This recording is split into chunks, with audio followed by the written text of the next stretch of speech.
to the Horror Hangout podcast where three bearded film fans watch the best and worst horror movies of all time. My name is Luke Condor with Kate. I'm joined by my regular co-host, Mr. Ben Errington.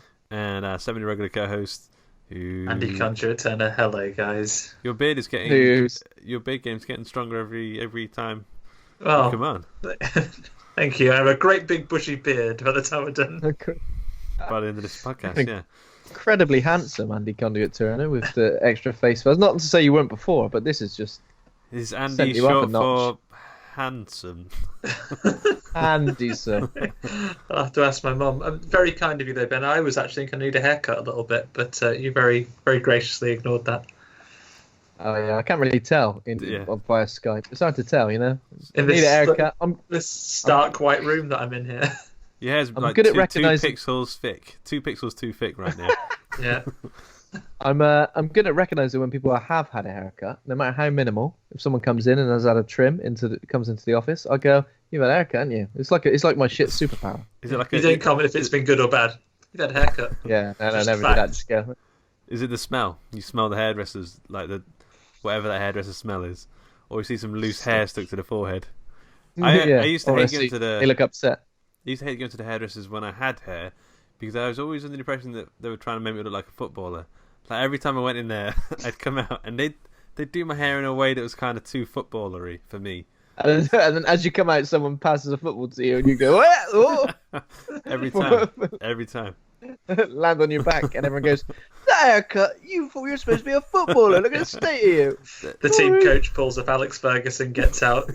No, Sir Alex, I'm not even a footballer. Exactly, yeah. Please. This is why I was genuinely worried that was going to happen. But, yeah. No hair anymore. No worries.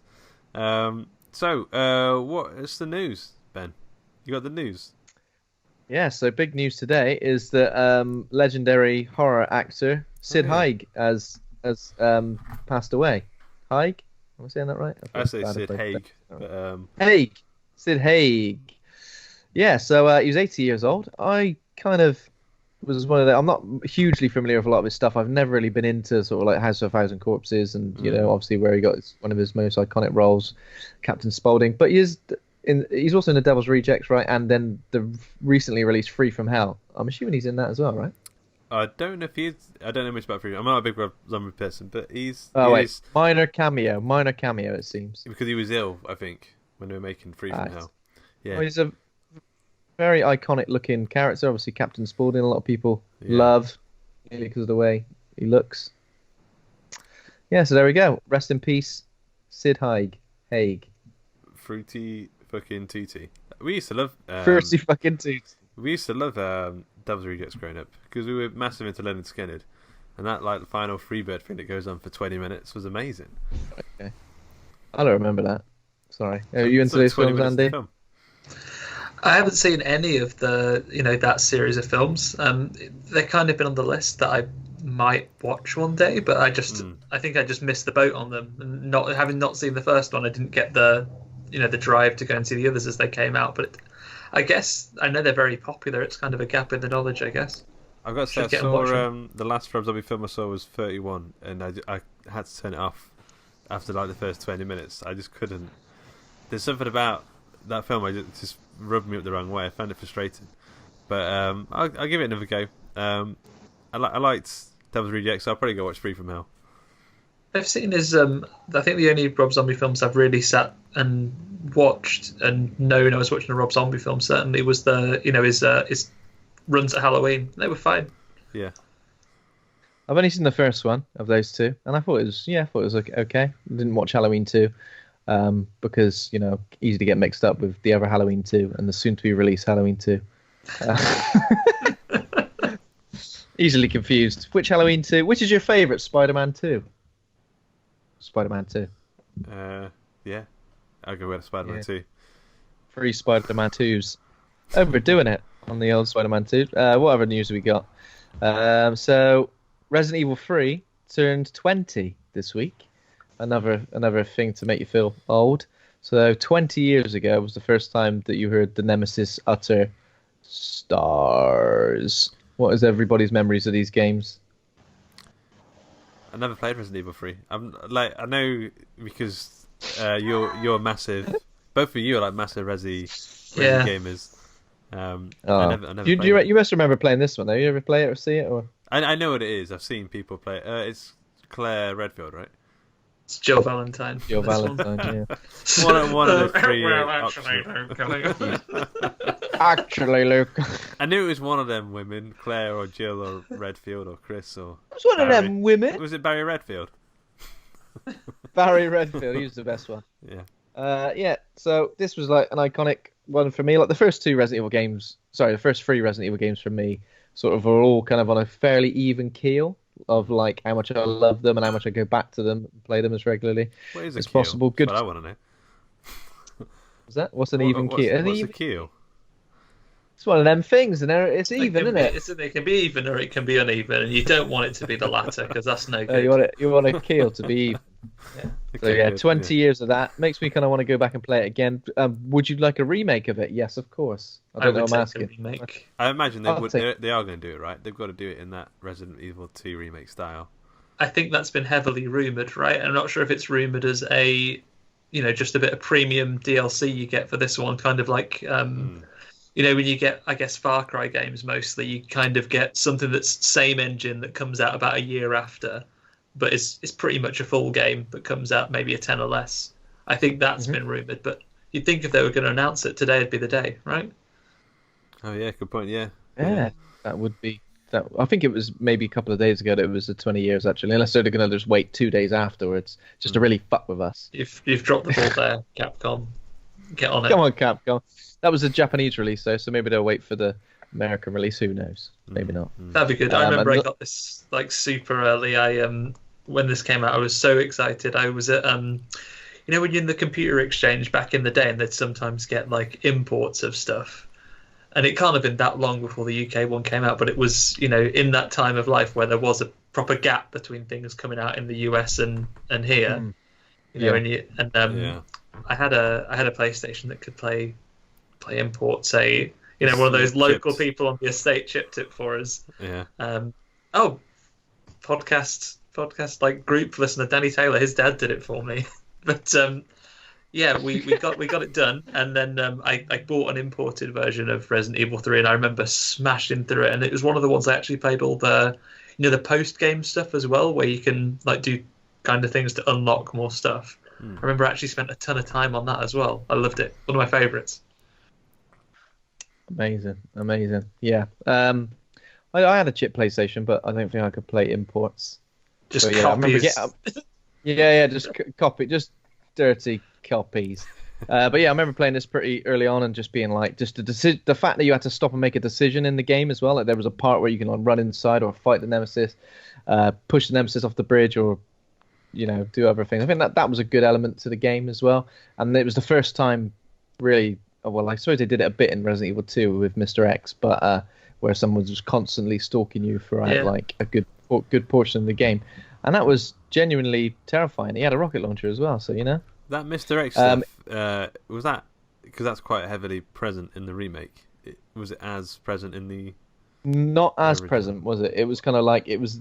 It was scripted moments, wasn't it, in the original? Yeah. I'm not sure the tech allowed him to follow you between rooms. Yeah, he'd like punch through a wall and stuff, and I don't even think. Did you get him on the first playthrough, or was it like the scenario B? Only scenario B. Did Mr. X come give it to you? Yeah, exactly. So that was sort of like a really good survival horror experience. Other news, I guess this is maybe something you're going to talk about, but I was going to mention there's this Netflix horror series, Marianne, that's been released this week, that a few people got a bit of buzz about. You said it's got a scary old lady in it. I guess, is that going to move into your, what have you watched? Yeah, it's in my stuff, in my guff. Stuff in your guff. Sorry, stepping on your toes there, Luke. Don't want to do that. Stepping on my guff. Stepping on your guffs, man. So I guess that's a nice little segue into that, unless anyone else has got any other horror news. Nah. The only news I saw was apparently the rights to Nightmare on Elm Street have returned to Wes Craven's family. Like it's gone back to his estate. I don't know if that will mean anything. If they mean they'll maybe sell it to another studio. If maybe his who was it that Robert Englund was saying should play? Oh, Kevin Bacon. Robert Englund was saying that Kevin Bacon should play Freddy. I think Kevin Bacon's fantastic. Whatever he's in, Kevin Bacon should play Freddy. Huh? Yeah, it's a weird choice though. Why did he pull Kevin Bacon? Is that like a bit of shade? Is that Robert Englund saying that Kevin Bacon? I reckon he could play a convincing paedophile and murderer. Is maybe. Is he being mean to him? Yeah, but then he'd be Kevin Bacon himself. Been a paedophile in a film. He has. Yes, maybe that's where he got it in a film. Yeah. The Woodsman. Typecast. He's been typecast. Are you playing a paedophile again, Kev? No. Yeah, fortunately so. It's okay as long as they do it 3 times. Yeah, gotta make that paper somehow. Yeah, I'd go for that. I'd watch that, and I agree. I think he's good in everything he's seen, and particularly Hollow Man, of course. Yeah, a lot of bits where you can't see him. He's great. To be able to act invisible, that is a talent. Yeah, that is a talent. Kevin. It probably comes in handy with all the pedo-y bits as well. So, Marianne, have you seen it, Andy? No. Move on from that, Jesus. Okay. No, I haven't. I saw a trailer of it, and I was like, yeah, I'll watch this. But because it's a series, I've got to kind of... Yeah. You've got to take a run up to that, haven't you? You can't just sit down. Run and jump. Series. So I think it just caught me at the right moment. I was like kind of bored and nothing was on, and then we put it on. I can't remember who recommended it. Dan Howarth in a Discord chat thing, and Dan Butcher posted it in the Horror Hangout thing. That's right. Yeah, it was Dan Butcher. Okay. Yeah. So it's Spanish translation. I think it's Spanish. It's somewhat European, and so it's got subtitles. It's about a woman who is a horror writer, and then in her books there's a witch called Marianne, and then you find out at the start there's a woman, an old woman from her hometown who claims to be this witch from her book series, and is like forces to come back to the hometown because she needs to talk to her. And it's just like, it's kind of cheesy in some places, but the actual scary moments are really quite good, quite effective. Like the creepy old woman, like she plays that role. She's been playing that role all her life. Like she was born to be a creepy old lady. She kind of just had to grow into it. But like, yeah, it's so good. There's some like weird bits where there's a woman. It's lots of people just hiding in corners, basically, but it's very effectively done. So I'd recommend it. I'll give that a shout. But between this and today's movie, I think if any of us ever write a story that's got like a creepy witch or horror goings on, I might immediately write as a first line that in the writer, nothing bad ever happened to them. No ill effects of horror ever came about from this story. Just to make sure, because we've seen a couple of examples between this and say today's movie where horror stories tend to go awry. People get stitched up by them. Do you feel like we're moving into like the meta? It feels like we've had a lot of horror stuff going off, and it's had a big uplift in viewings and box office tickets. Now everyone wants like meta horror. They want to have the people who write the horror sort of end up in the story itself. Yeah. Oh, between that and the other news, maybe it's time for another Wes Craven's New Nightmare. New Nightmare. Yeah. The most meta horror film before this. Yeah. I what do you think of that one? That's a fan favourite, that one. I like New Nightmare. Yeah. Yeah, it's alright. It's just super cheesy in the last sequence. And his jumper's slightly off colour versus the rest of canon. Not negative. Yeah. But otherwise.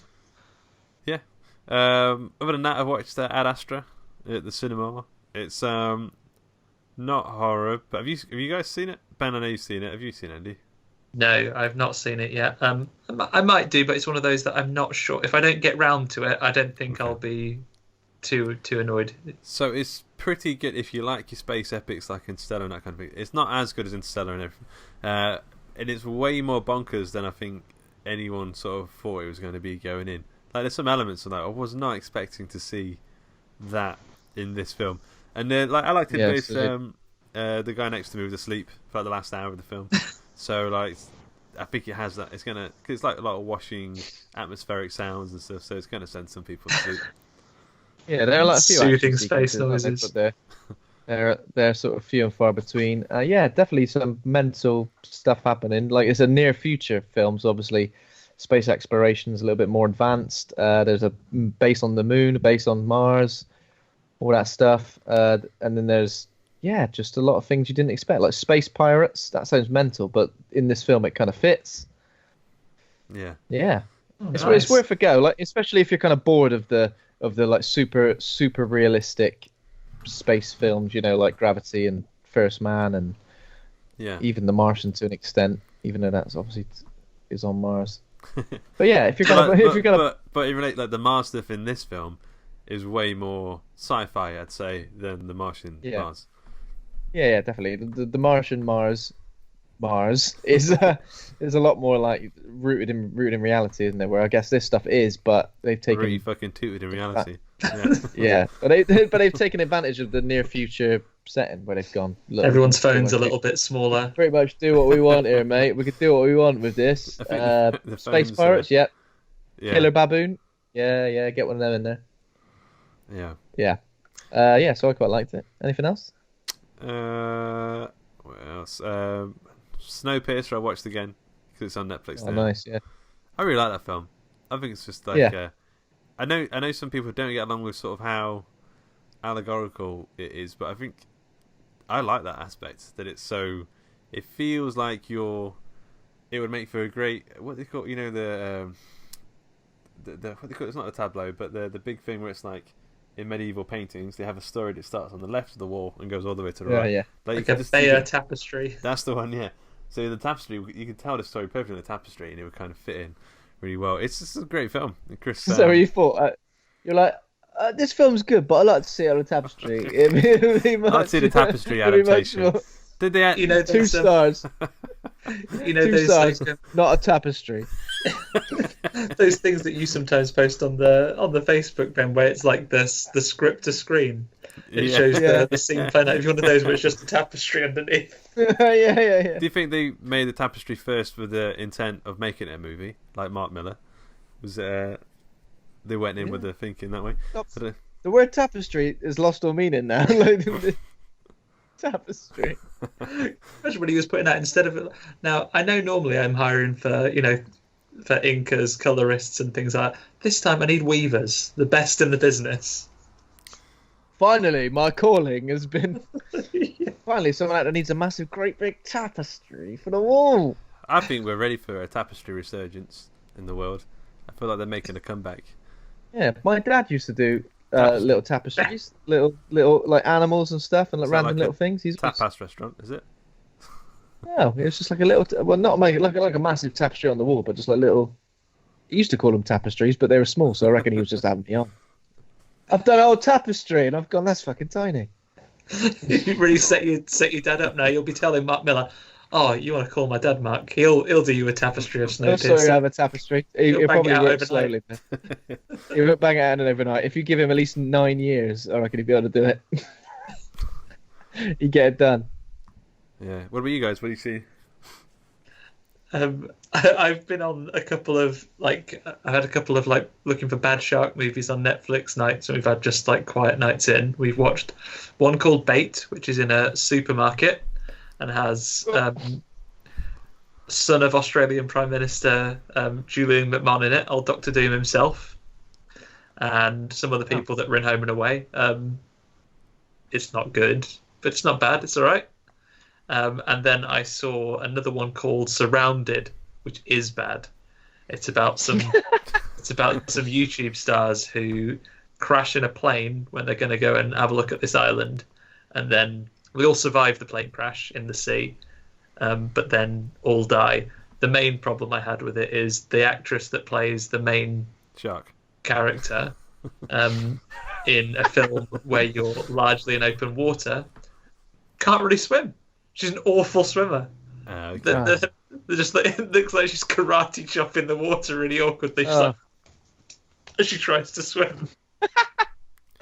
Yeah, so that's no good. Of the two, watch Bait, I guess, or neither. You'll probably be fine. They should do like a Saint Bernard killer dog movie called Beethoven. I feel that could work quite well. a killer shark dog thing called Peter. Yeah, why not? I saw I haven't seen it, but I saw some gifs of a ghost shark movie, and there's all these people getting murdered by ghost sharks that were swimming through I've the air. seen Ghost Shark. It's also fairly Have terrible. you seen it? Yeah, I think Ghost Shark might be the one where they can appear anywhere that there's water, so they're like jumping out of puddles and getting people. Yeah. And I think there's one bit where towards the end it begins to rain, and if that raindrop touches you, a shark can teleport through that, and it can get you. What is it called, that one? Ghost Shark. It's called Ghost Shark. I thought you... I called would again? recommend. It's got to have a good title. What's it called? Ghost Shark. Yeah. If you want a real treat, though, you want to watch Mega Shark versus Mecha Shark, in which I'm not sure if the pilot of Mecha Shark it's either Debbie Gibson or it's Tiffany, but I think they're both in it, and they're fighting Mega Shark with their Mecha Shark that they've made, and the other person who drives Mecha Shark is Tilk from Stargate SG-1. Yeah, but Kratos.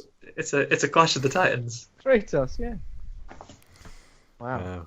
What was shot movie? That was a good one. The Shallows, that was all right. Shallows was good. 47 Meters Down. I quite like the Shallows. I liked that. You saw a bit at the end come in, but as soon as they mentioned it early on. But yeah, it was good. There's two-headed shark attack with Hulk Hogan's daughter in it. That's a good laugh. Brooke Hogan. Yeah. That's it. She's trying. She's trying. Bless her. She's giving it a go, and she's giving it a good old college try. She's out there. She's doing it. She's turning up every day. She's bringing out a film about sharks with more than one head. I think there's a sequel. Okay, I've got it. Shark. The Ghost Shark movie title: The Haunt Fin of Hill House. The Haunting of Hill House.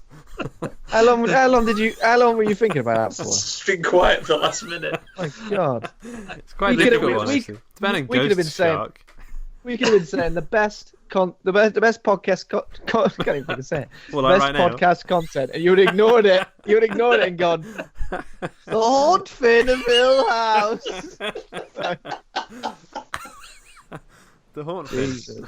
I think we've established your next game, haven't we? Like, next time there's any vague excuse to have a shark-based name trivia game. I can imagine you like fast asleep in the middle of the night, just sitting up, but reaching for your notebook and going, "That's it, Haunt Fin of Hill House." It's very, very close to the truth. And you write it in the Slack group chat just so you don't forget it. It sounds like gold, but in the morning everyone's going, "You what? What?" Including me. What?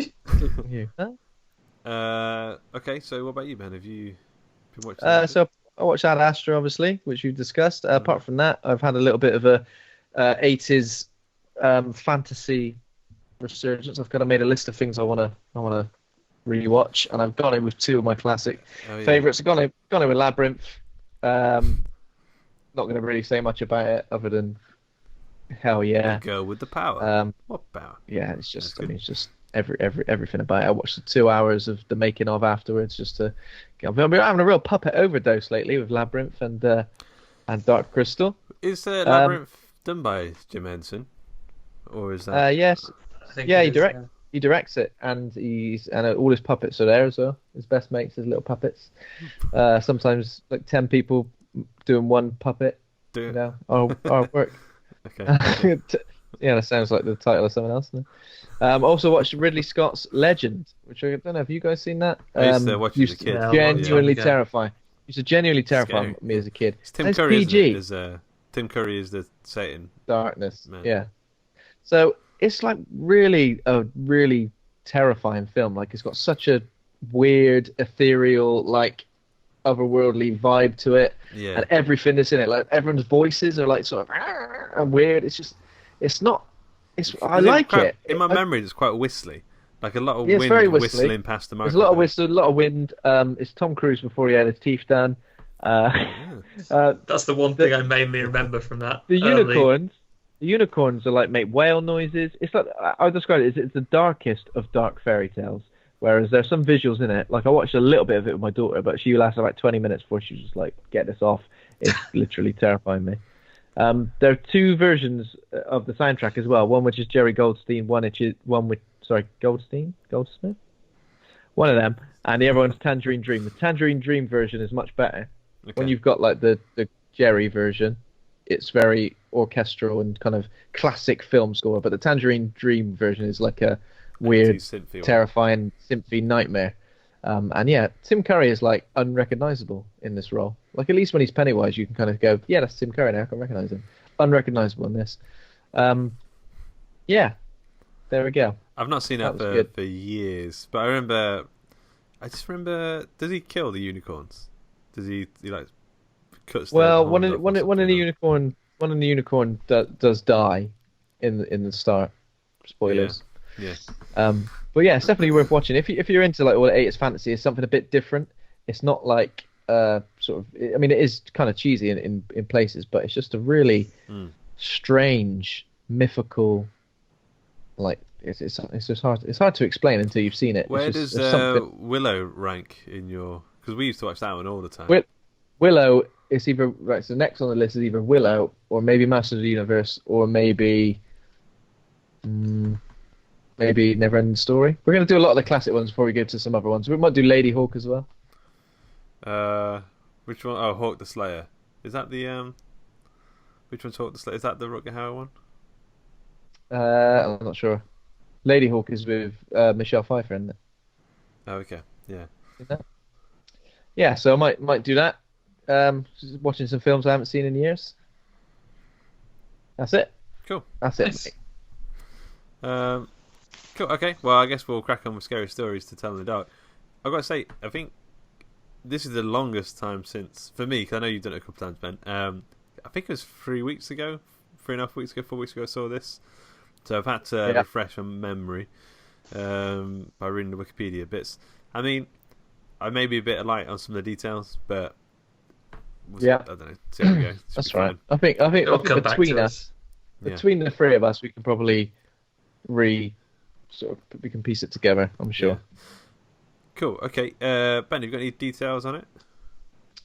Sure. So, Scary Stories to Tell in the Dark is a 2019 horror film directed by André Øvredal, based on the children's book series of the same name by Alvin Schwartz. A group of teens face their fears in order to save their lives. That's literally all we've got on IMDb. You know, Can you be any more vague than that? Sure. Teens fight ghosts. I'll be more vague. It's horror film. Okay. Yeah. It's a scary film. C title. C title. Scary Stories telling the dark. What more do you want? Fucking hell. Rotten Tomatoes 79% critic score, 72% audience score. The audience weren't quite as keen as the ravenous critics who went and sort of masturbated as they were watching it. 6.4 out of 10 on IMDb. This is what the consensus is. Like the best-selling series of books that inspired it, Scary Story to Tell in the Dark opens a creepy gateway into horror for younger genre enthusiasts.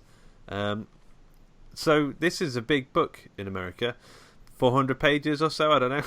It's but they all bang on about it all the time, about how they sort of grew up with it. I never knew what this was until fairly recently. Yeah, same here. I'd recognise some of the visuals, like some of the book covers and stuff. I'd sort of see them around and sort of heard this referred to, but again, not really known what it was until it was announced there was going to be a film. So I did a little bit more digging. Yeah. He forceful on the digging there. What about you, Andy? Yeah, sorry. I didn't know anything about it until I saw this was out. I think, like you, I wasn't aware of the book series and all this resurgence we've seen of sort of the entry to horror that I remember when I was younger. I was aware of Goosebumps when I was a kid, and Slate Above, and I was aware of is it the Nickelodeon that Are You Afraid of the Dark that's about to come back as well? I used to love that. That was my go-to growing up. That's the Midnight Society one, isn't it? And blowing the dust in the campfire. Yeah. I knew about those ones. So as soon as this was advertised, I kind of knew that it was along that theme, but I'd never encountered the books growing up. Are they like Goosebumps? Is this film a series of shorter books, or is it just one big think book. it's just like volumes of short stories. Apparently, they were very hard to put down. Sticky pages, apparently. Sticky pages. Okay, I'm done with the dumb jokes now. Okay, so I told the trivia. I don't know. It's all right. I mean, it's definitely a gateway sort of. I would love this actually. At a certain point in time, when I was 10 or something, I think I would have really got along with this film. So it's quite scary at times. It's got people actually dying. Yeah. So it's a PG-13. So was it 12A or was it 15 in our cinemas? Because it was 12A. I mean, that's pretty. I think it was 12A. That means you could take a baby and go, watch this. For the love of God. Watch it. Watch the jangly man. He'll come and get you. Yeah, so it's it is goosebumpsy, but maybe like takes it to the next level a little bit. Yeah. I quite liked it. I think there were a lot of good, genuine scares. It almost felt like the plot kind of settled into a nice little rhythm, which felt all right to start with, but then after a while it was a bit like, oh, right. You know what I mean? Someone awakes, a story awakes a force, the force chases someone down. It kind of felt like that was all the stories were. It didn't feel like any of them were sort of that unique. There was possibly one which was a bit more standout as being unique. Yeah. Yeah. But yeah, apart from that, I thought it was good. Yeah. I think I'm with you. Sorry, go. I was just going to say, I think it suffered a little bit from the same thing that It film suffered with. Like, the first few people the thing gets with ease, like the people are never getting away. And then towards the latter part of the film, the ghoulies just can't seem to catch, or they seem to become really incompetent because they have to have that for the film to continue. Do you know what I mean? It's yeah, I mean, like the jangly man seemed like the most like the Terminator. like the Terminator, but they could get away with him like pretty easily, like hiding under tables from it. Whereas the Herald, the Scarecrow, he can't move at all, and he was like inescapable. Like it was inevitable that he was going to get you. So I don't know. That kind of thing grates on me a bit, but so who we got in this film? I don't recognise. I think the only person I recognise is Dean Norris, who plays like the dad of one of the characters. Zoe Colletti plays Stella, who's she puts in a great performance, I guess you could say. So she plays like a horror fan, a bit of a nerd. Her mum died, or I can't remember. I think her mum left. Her mum left? I'm not sure if she left and then died. Thing, right? Yeah, she's dead to her. Okay. Michael Garza plays Ramon Morales, who is I couldn't tell how old these kids were supposed to be, because this guy looked a bit older to me. He looked like in his 20s or something. 30. He was 28. Yeah, he could have been. He looked that way. He's a drifter. He lives in his car. That's all we know, and he likes horror movies. Yeah, he's got a knife. Yeah, he's got all the things he needs. He's got a switchblade. He's got a car. Yeah. Who else we got? I thought it said Lorraine Toussaint. It says Lorraine Toussaint plays Lulu. I don't know who that is. Is that the sister? No. Lulu. It doesn't look. I don't know who that is. No, I don't know who it is. Lulu. Maybe that's one of the. Oh, is that one of the? Is that the old lady they go and visit? That's the old lady. Yeah, that's the old lady. Okay. Gabriel Rush plays Oggy Hildebrandt. Older, nerdy sort of kid. Oggy is a weird name for even. I know it's short in August, but it's just weird. Isn't it? Every time they said this name, I felt a bit like, what? Oggy. You could never live in this country. That'd be all they'd hear. Exactly. Especially if his last name was Oi Oi Oi. Austin Zur, who plays the sort of the comedic relief, Chuck Steinberg. I actually like this guy. I thought he put in a good performance. He it's a couple of good gags. He even did like a poo pun, which is right up my street. He says like "poop the ta" when he's going to throw something at someone instead of "coop the ta." Very good. And I was like, that's one of my jokes. I'll write that one down, mate. He's pretty good. Who was the sister? I've actually not got it here. What was the name? Ruth Steinberg. Natalie Ganzhorn played her. Again, I don't know any of these people, apart from Dean Norris. No. Also, I was gonna say, what's with all the Vietnam stuff? It seems a little bit like there's loads of like topical news stuff happening around the time, and is it because that's when the books were set, or are they just, do you reckon they're overplaying it to really play into the thing of, guys, remember, this is the 60s, this is when this is happening? Yeah. Do you feel like they were like, we need to, like, we've got It and Stranger Things, they've kind of cornered the 80s, let's go uber retro and go all the way back to the 60s. Yeah, let's go hyper retro all the way to the 60s, and then just to remind you that, look, they're at a drive-in and no one's got a phone and all that other stuff. Maybe. I mean, the phone thing, it does kind of help, because as soon as you have phones, it's an extra thing to sort of have to worry about. You've got to put a scene in where they check and there's no signal. Yeah, or it's cracked. I've been using my phone cracked for years. You'd be alright. Yeah. So it says in 1968, three teenage friends in small town Mill Valley, Pennsylvania, go to prank the bully guy, Tommy.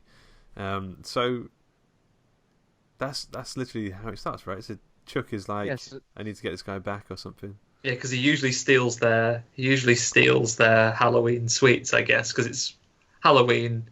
At first, our main character's not going to go and join them, but then the other two phone her up. Chuck and Oggy phone her up and say, "Oh, come on, we're gonna get that no good bully this time," because he always steals the Halloween sweets.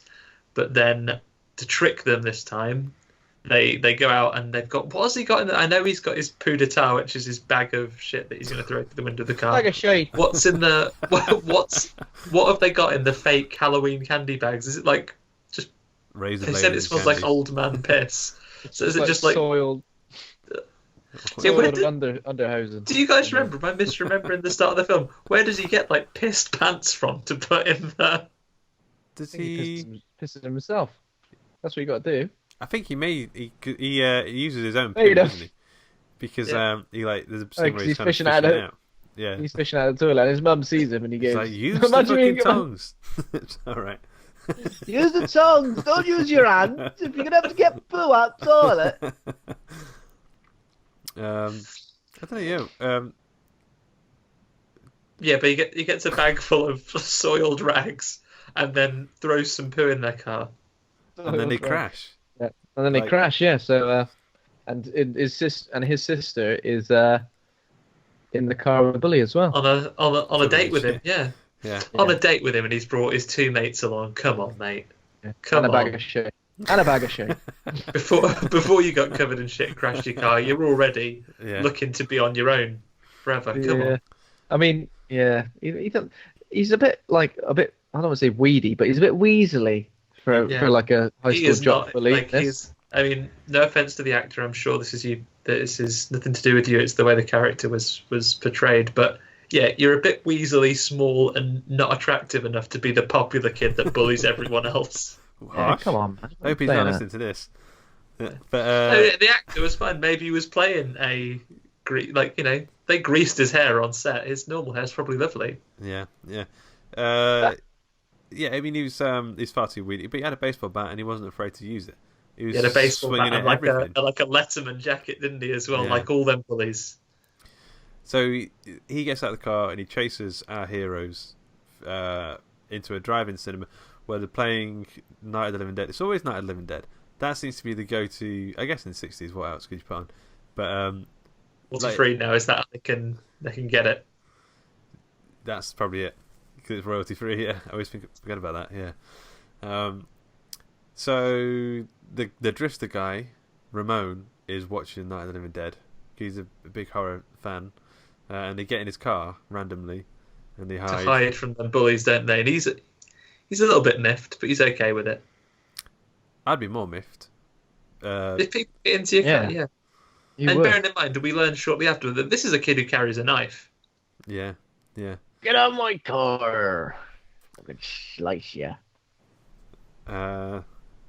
I mean, what happens? So Tommy turns up. Yeah, they sort of they all get around the car. And they say, "Oh, get out the car, you guys! We're gonna beat you up with this baseball bat." But then, of course, not because this is a rotten kid clearly threatening violence in a public place, but because he's standing in front of the screen. Sit down in front, asshole. And they're all shaking their fists, and then the cinema guy comes along, and they go, "All right, we'll go. Bye." Yeah, so they get ushered off, and then they've got a new member of their crew. Come on. He's got a car. So he's got a car, so then they go, let's go and explore this haunted house. Why not? I'm not sure which one suggests it. What do they say? Let's make this Halloween night much more interesting. Really spookums. Let's get on there. Really spookums. So they go to this house. But I've paid to get into this film now. He says, no, leave immediately.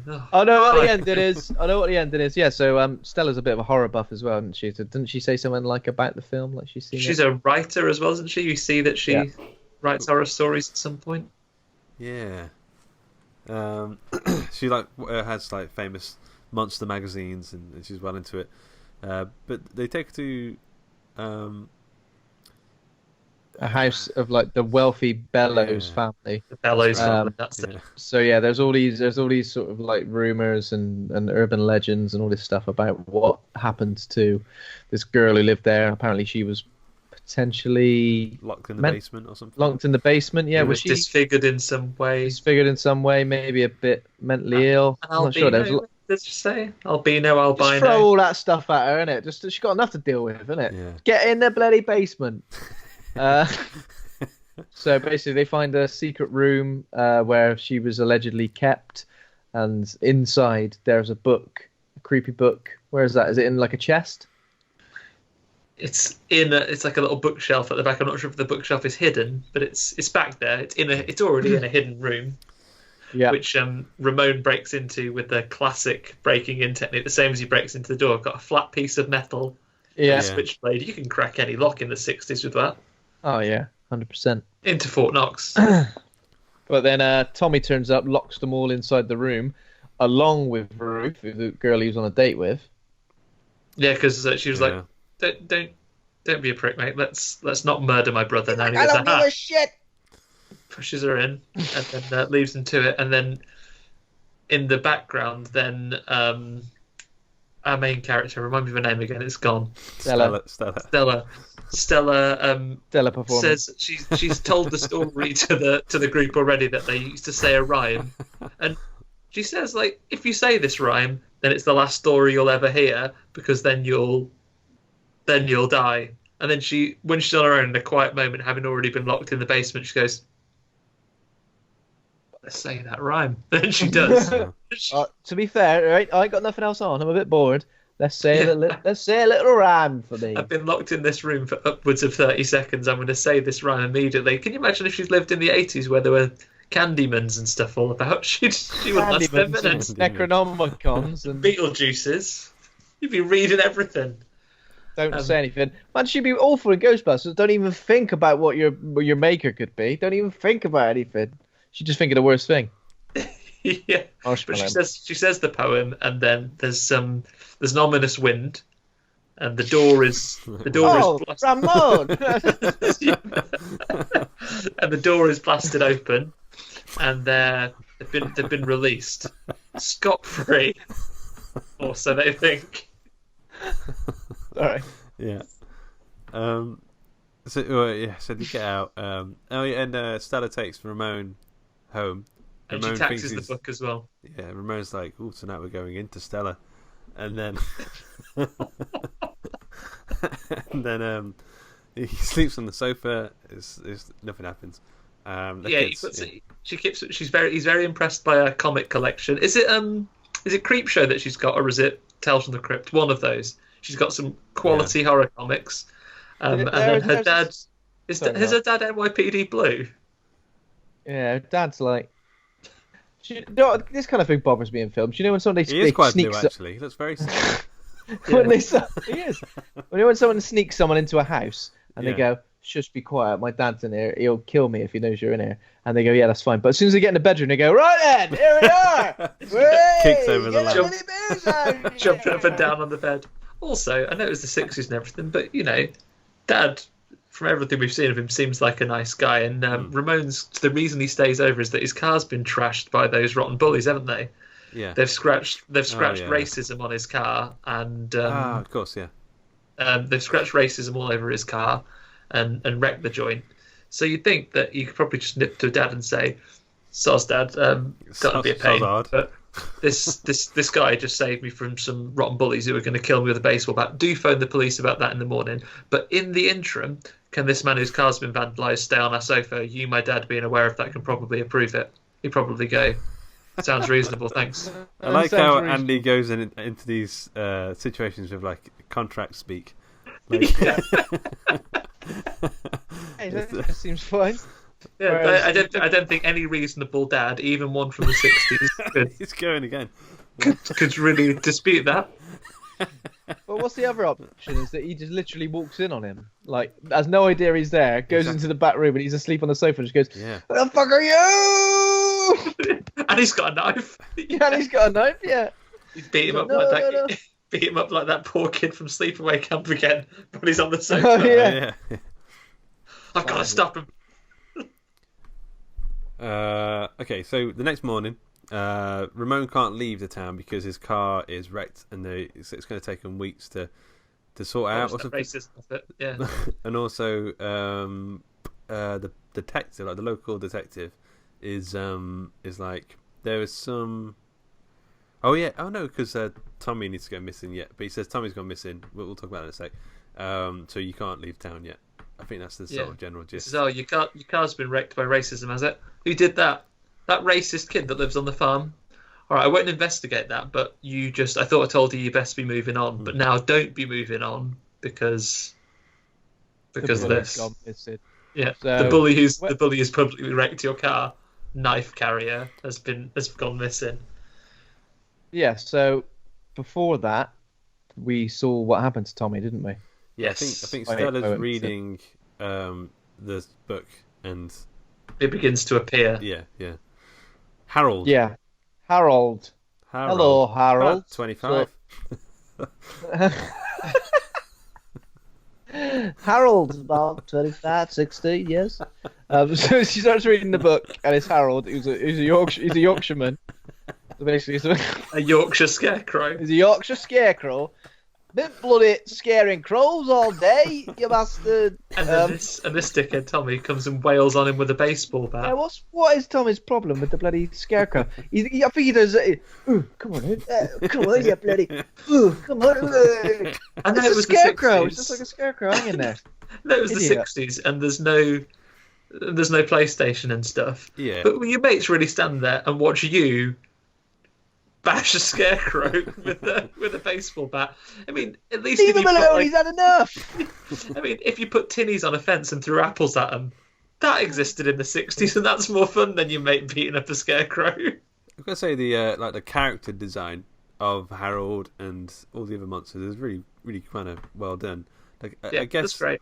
Because people are always going about the illustrations from the books. I'm guessing they sort of just kind of recreated these amazing illustrations in the film. But yeah, scanned them into 3D printer, spat them out. So Harold is comes alive and chases. He's had Tommy. enough. Basically, he's had enough. He's like, I'm sick of this shit. I'm sick of being made to look a mug by this little prick. But Tommy, who comes home drunk and disorderly, gets basically told to go and deliver some eggs to the farm across the road like at midnight. That's a 60s I'm done in the morning, man. Is it at first? Do you think that like when he first come back and there are people all hollering and yelling at him, it's like, oh, he's a bully because he's got an abusive family? But no, they just want him to do his job. Yeah. And they're like, oh, pissed again, are you, son? Well, this is a fart. I'll let that slide, but go and deliver these eggs, please. And he was like, all right. Well, if I must, but I'm not happy about it. And if I see that Scarecrow on the way, I'm taking my baseball bat with me.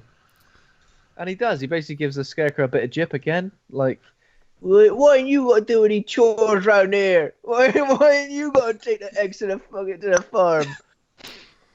The scene with the Scarecrow coming to life and that, it's quite well done. I thought it was kind of spooky. I just had a quick look. The director, he also did Autopsy of Jane Doe. Did you see that one?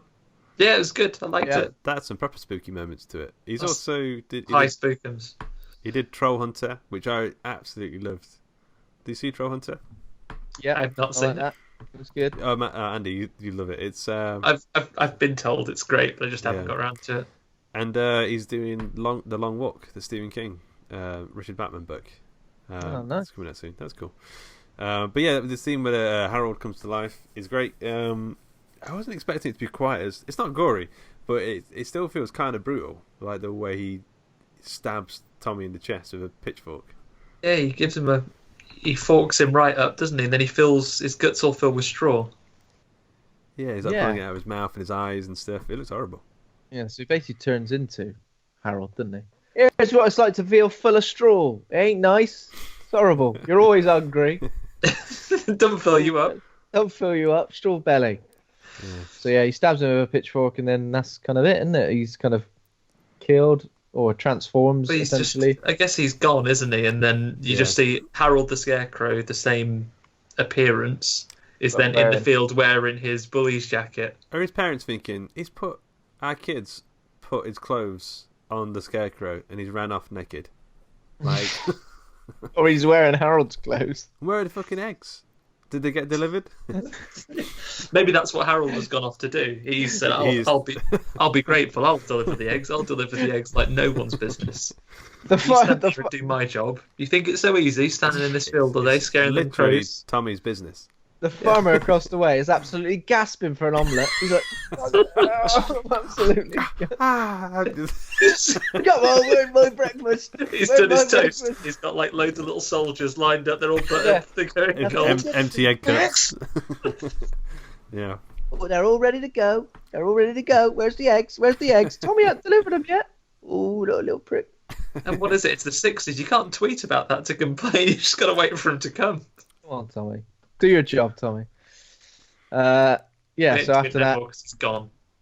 After that, Tommy's reported missing. Stella and Ramon sort of do a bit of investigation, find the Scarecrow, wearing Tommy's clothes. Stella... protect themselves by going to the scene of the crime. Yeah.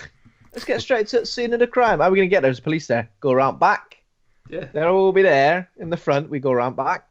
Have a little look. And basically, obviously, Stella automatically believes that all this is happening. She saw it in the story, so automatically all this has come to life. But they're hesitant to go to the police because, obviously, Ramon fears they'll suspect him due to his race and the fact he had an altercation with Tommy. So he's obviously turned him into a scarecrow. Obviously. So I guess we get the next story. Is the next story the big toe or the red spot? The next story is the big toe. So obviously everybody sort of goes about their own ways. But Oggy, he's at home. He's at home alone. I think his parents have gone off somewhere. Mr. and Mrs. Oi Oi Oi have gone away for the weekend. Mr. and Mrs. Oi Oi Oi. But obviously Stella and Ramon are there at Stella's crib, and for some reason all they seem to want to do, do they radio? Are they radioing him going, Oggy, you're in the next story. Don't do this. Yeah, don't eat anything. And he's like, what? Don't eat anything? I'm I'm just going to eat the biggest thing that's inside this pot of this casserole. Massive pot of stew. Yeah, like who's mucking about with that? And doesn't even say to his mum or something at some point, I'm going to eat the stew. And she's like, what stew? What's in the fridge? I'm going to eat it. Classic mum. Always making stews. Can't get me. So you start eating the stew, which doesn't look particularly appetizing, does it? Even not to mention the fact it's got a severed toe in there floating about. Why would you... Like, if there's any sort of meat, I mean, it may be a sausage. You could think it's a little bit of sausage or something, I suppose. But you would bite into it. You wouldn't, like... Why would you swallow it whole?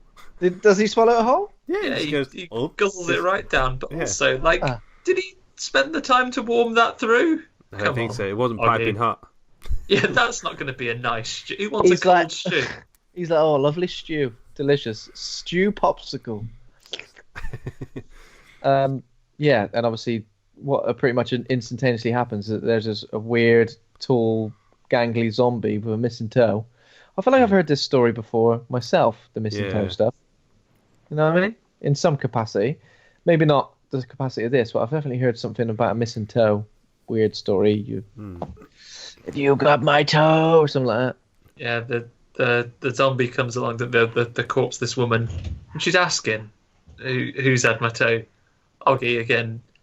Why should Oggy get blamed though? Yeah, he's a young. He didn't cook it. He didn't take it. Yeah. If someone accidentally eats it, again, maybe if they would just had a proper dialogue, then they could have got around this. So look, I'll give it back, but I've got to pass it. Full disclosure, I did eat your toe. My mate's got some tongs they use as a poo. He'll pop around. He'll sift through. Yeah, so, I mean, if he just gave it back, maybe she would have been fine. So this is another one where I felt like the actual tension and build-up and the actual scary cinematics of it all was kind of great. Like, it's genuinely kind of unnerving. And he disappears the way he just gets pulled into the wall. He gets slapped under the bed like the kid with the clown from Poltergeist, doesn't he? But then you see the nails on the floor go right into just right up to the skirting board, and it's like when the others arrive, just a little bit too late. Yeah. He's gone, isn't he? Gutted. He's just vanished. Yes, that was pretty creepy. So that was like practical effects as well, wasn't it? It was someone dressed up as creepy zombie. So all the practical effects stuff are great in this. The next death scene, not a death scene, is it? The next story attack is the big spot. Is that the red spot or something like that? With all the CGI spiders. I've got to say the CGI in this is pretty naff. Yeah, practical effects are great, and I think they obviously didn't have much left for computers. No. No. So it's like the sister like gets a spider bite on her face. She's at some sort of dance. The spider bite kind of existed throughout most of the film, didn't it? As like a little bit of a spot or something. She gets bitten when they get locked in the Spookums room at the Yeah. I mean, I don't know if you've ever seen the pimple popping doctor. You ever seen those videos on like YouTube and stuff? I know. People like this. I've seen it. Yeah. This was like, oh, go on, give that a bloody good squeeze, go on. And she's squeezing it, it's getting redder and redder, and then a little, what I thought was a little hair in the trailer, but obviously it's a little spider's leg, so it goes. Yeah. Perfect noise. And she squeezes the affected area, spot explodes, hundreds of tiny spiders all over her, but luckily Stella, Ramon, and Chuck, they all get there pretty quick sharp to save the day. And there's like some weird, push them all off, right? Some weird ghostly shadow thing lurking around, and then whenever all these things are happening, like, and it's meant to be Mrs. Bellows, Sarah Bellows. Is that right? Sarah Bellows. Yeah, Mrs. Bellows. And then I can't remember this is actually happening. But apparently, go on. But apparently, like, what's her name? Ruth pretty much immediately ends up in a mental institution, which I think is like a bit of an overreaction, isn't it? Yeah, and someone says it in like quite a mean way later on. The policeman, doesn't he? He's like, "Well, no, because we saved my sister." He went, she's in the loony bin, mate. She's stitched up forever. She's straight in the loony bin. You didn't save her. It'd be better if she had been eaten by spiders. Loads of spiders came out my face. Straight in the loony bin. Do not pass go. And also, would you be mad because you didn't imagine the spiders in your face? They really were there. Yeah, everyone else saw. She's got like a giant scar on her face, isn't she? There. Jesus. Yeah. So I think they also try and destroy the book. They try and burn their book, but the book doesn't burn. It's a problem with that book. I don't know how else they do. Don't try it. They don't pop it in chemical waste. They don't. What else? They don't rip. They try and rip the pages, but the pages don't rip. Pages just come back. There's always more. Chuck it in the sea. Chuck it in the sea. Chuck it in the sea. Like Jumanji. Bury it. I don't know. Do something. If they bury it, I mean, could you have to? Do we have to see the story being written for it to have an effect? Yeah. Or it'd probably just happen, but you wouldn't be able to.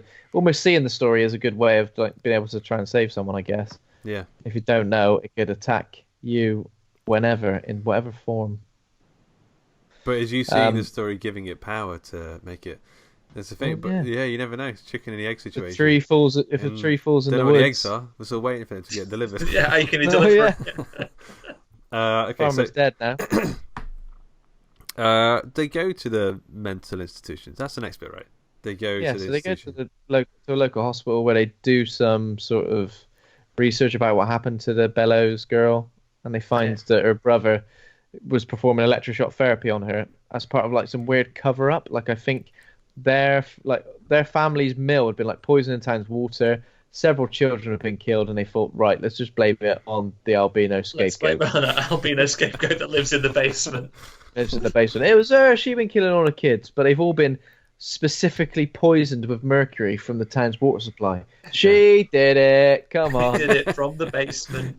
Because the only thing we left her in there with was a storybook, a pen, and all the mercury. I didn't wonder why she was asking for it all.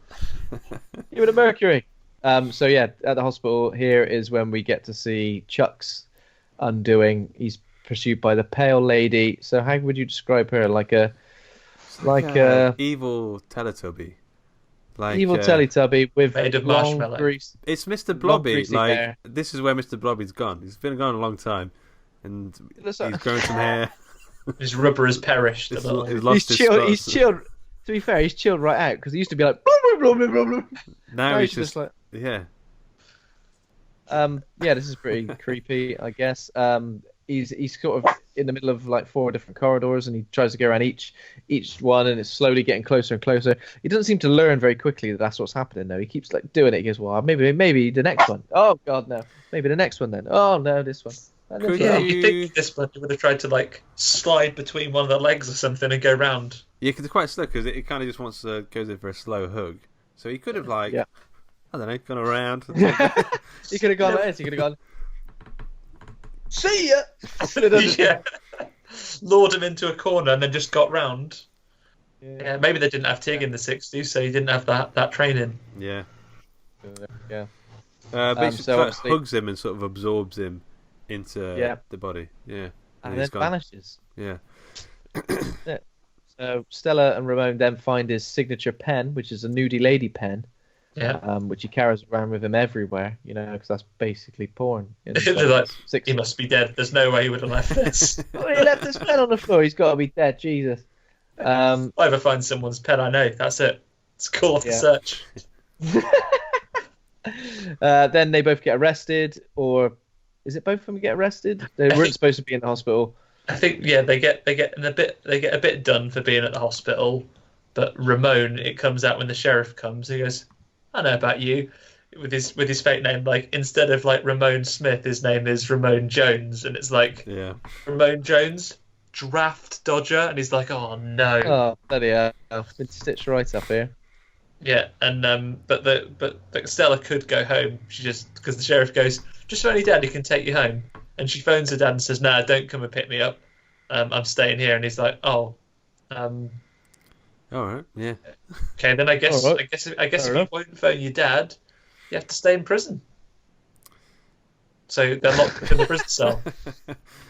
And then we get the next story quite quickly now. They're kind of layering up, kind of coming towards the end of the film. And maybe, I mean, the best. I don't know. Is this out of all of them? What's your favourite monster in the series? Because I quite like the Jangly Man. I guess a Jangly Man because he's the most. He feels like the most genuine threat. Again, it is a bit disappointing that everything is just essentially a monster comes out and tracks you down. There's no like sort of that. There's nothing too psychological.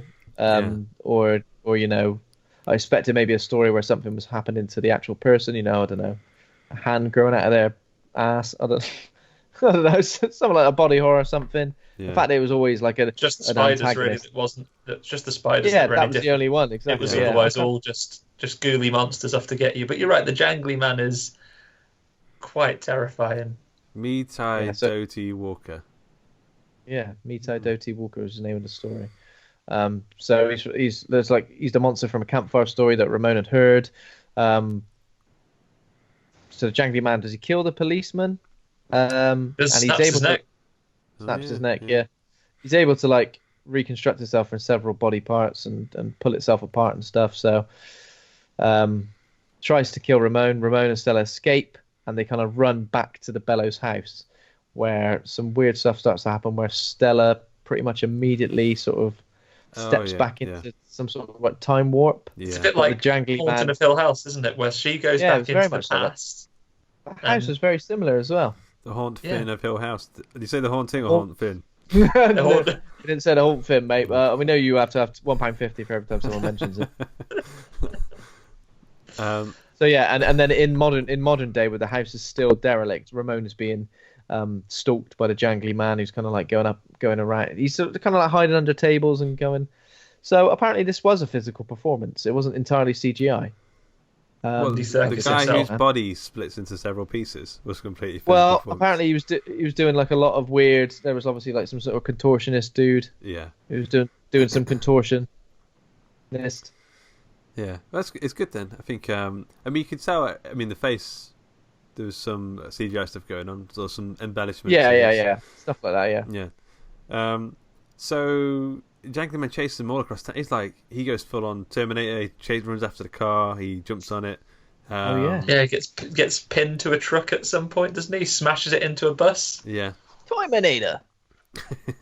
And then so they go to the house. What happens there? So Stella meets Sarah Bellows and tells her, I know someone's done some bad stuff to you, but you shouldn't do bad stuff to other people.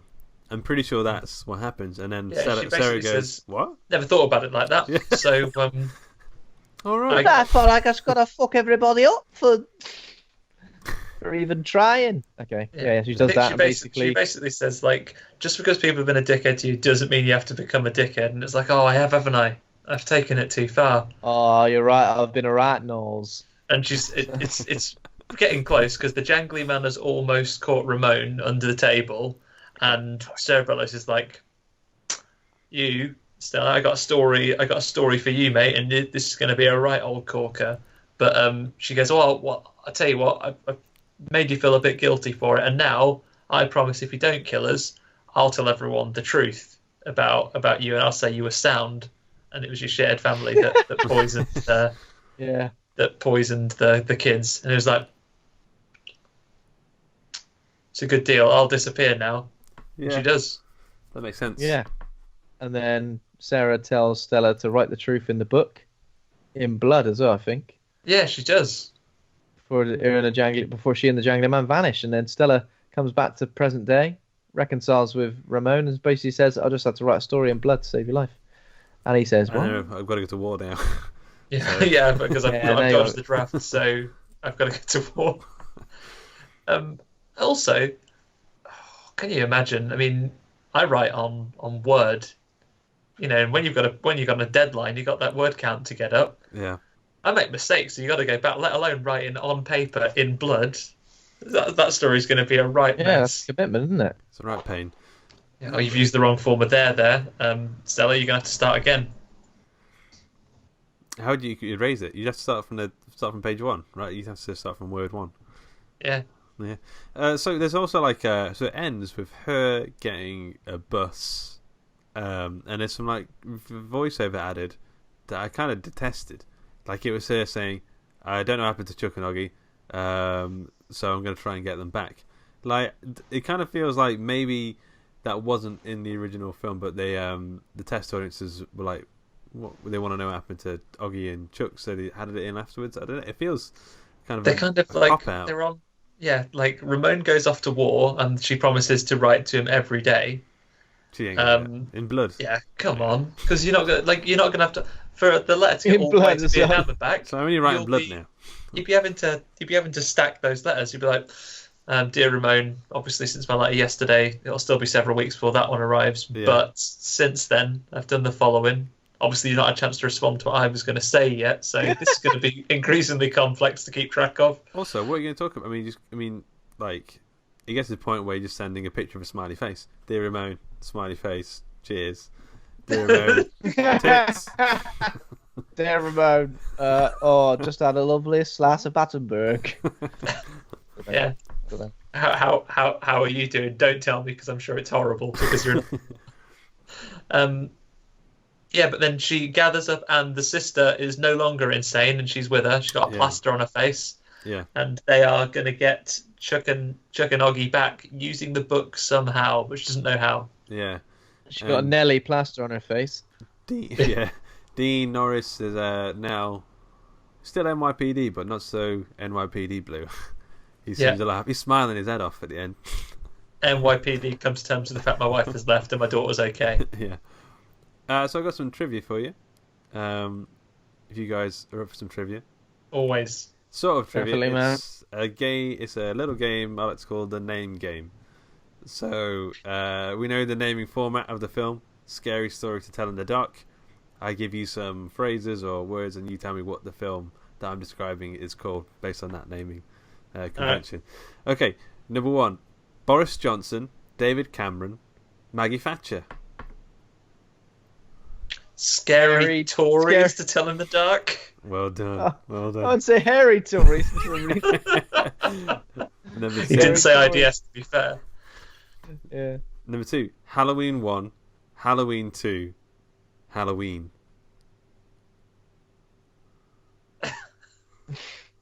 This is maybe a bit obscure. Scary Lories to tell in the dark. Yeah. Okay. This one, you're not gonna get this one. It's just not gonna happen. A film about a group of drug dealers who climb inside a narcotics officer's butthole and tell each other stories about milk. I'm sorry.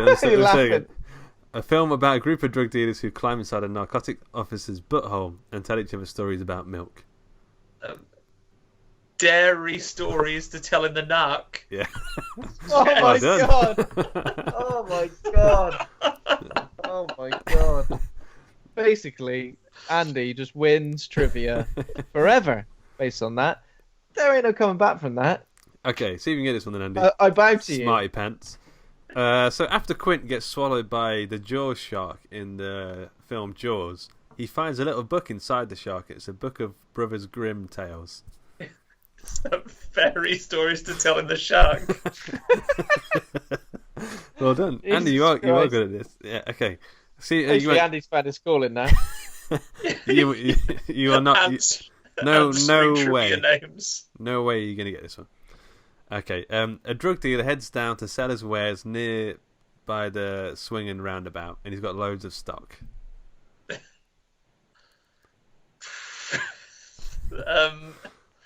He's got loads of stock. Yeah. And the drug dealer goes to sell his wares. By a swinging roundabout. By what? Swinging a roundabout. Swinging a roundabout. And some rocking horses and some trees and football fields. It's some type of stories to tell in the park. The park. I'm not yeah, sure yeah. what types of stories. Okay, so a drug dealer heads down to sell his wares, and he's got loads of stock. Loads of stock. Carrot, snary. No, I'm done, Luke. You see, I could do it if it was a drug dealer with Tourette's, because then I could say sweary stories to tell in the park. But no, this one might be pushing the naming convention a bit. Inventories to sell in the park. Yeah, not having that, Luke. Jesus Christ. Inventories to sell in the park. Even Andy, clearly the expert at this, is shaking his head in disbelief. That is mental. Give us a chance. Inventories to sell in the park. No, there's no problem with that. Okay, well done, Andy. You did very well. You got the shark one. There's no question about that. So yeah, scary stories to tell in the narc one, and you said he wasn't going to get. No one was going to get that. That sounded too difficult. Dairy stories to tell in the narc. That's the title of Andy's new short film as well. Yeah. Okay, so we need to rate the film. I don't know what we're going to go for yet, so I'll let you guys go. I mean, it was pretty good. It's pretty good. It was a bit goosebumps, as I said. Some of the repetitive nature of some of the stories and just being stalked by someone was good, but I think the vibe was good. The creature designs were good. I'd be happy to give it a B-. Yeah. Okay. What about you, Andy? Yeah, I'm similar to Ben. I think we've seen it a bit this year. We've seen it with this, It Too, Annabelle. I think stories that individually there are pieces of them that work very well, but I think sometimes they suffer from the thread that sort of strings them together. You know, finding the connectivity between them. It's just kind of, what are we going to do as an excuse to get to this next really well crafted individual horror scene we've got done. I think if I were a kid and this is my first horror movie, I think there's going to be a generation of kids that start watching horror movies now that start with this and are going to love it. Yeah. Like for me, I think I can accept that it's kind of not the intended audience for this, right? So if things don't hang together for me, I can kind of forgive it that. So I'm going to go with maybe just slightly higher with Ben, and I'll give it a B. Cool. Yeah. I was going to go for a C+, but now I think about it, I do remember like the first act like really zipping along quite nicely. But it's just like the last, the sort of the backstory of the Bellows stuff. I was like, I don't know, I wasn't too into it, and the ending kind of let me down. So I'm going to give it a B flat, B minus, I think. Yeah, pretty good. Do a B flat then. Go on. That's probably a few. Okay. Nice. Yeah, we've got anything else we want to say before we wrap up? I don't think so. I think that's it. Next week, we're going to do this. It's going to be a few weeks since you've seen this as well, Ready or Not, right? Yeah. There's quite a simple story, though, I think, to that. I can remember that one. You can only be one or the other, can't you? Yeah. Very nice. You can be exciting. ready. Could not be. Yeah. Are you ready? Or could be not be. Could be not be. I hope not. We've done a lot of new releases in a row. Are you going to go? Yeah, I'll see it this week as well. I might actually go and watch it again because it's out now, right? It's proper out now. It's like today, tomorrow? Out Wednesday. I think it's out Wednesday, actually. What's the reviews been like generally? It's been alright. Very positive, I think. Cool. Okay, so this show is brought to you by Hawk and Cleaver. Head over to hawkandcleaver.com. Become a patron over at patreon.com/Hawk and Cleaver. Thanks to Kovacs Cameron for our theme music. Thanks to Acast for hosting this show. Thanks to the listeners and the people on the Facebook group, Horror Hangout Board of Advisors. Follow Andy on Twitter at Andy. What's your Twitter handle? Super Andy T83. Super Andy T83. That's it. And follow Ben at Ben_Errington. Correct. That's where you find me. Cool. And me at Lukov Condor with K. So, cheers. Nice one. Cheers. Thank you very much, guys. Bye. See you soon. Bye.